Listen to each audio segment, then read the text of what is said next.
สิแล้วเนาะยังอีกบ่หลายมื้อฮื้อสิมาเกี่ยวต่อเพราะมื้ออื่นจะบ่ได้มานี่มื้ออื่นพักผ่อนเฮาจะมากดมันเผาเนาะมันเผามีถ้วยใหญ่ๆเกี่ยวน้ำกดน้ำโอ้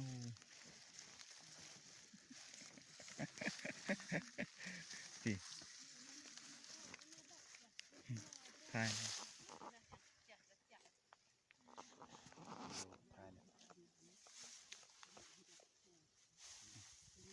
ว่าเองตี มาเด้อกินมันเผาเด้อโอ้เผาขา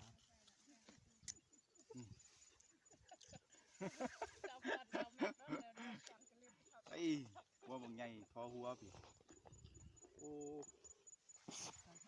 แล้วเด้นี่ยังน้อยเดียวดอก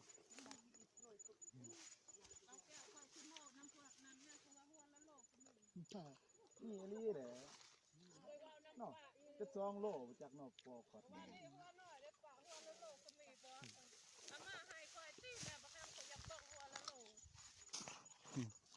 นี่อันนี้เลย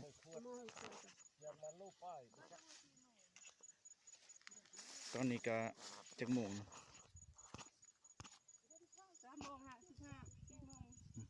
3:55 เลย4:00เลยโอ้ได้ลายนกป่าเนาะ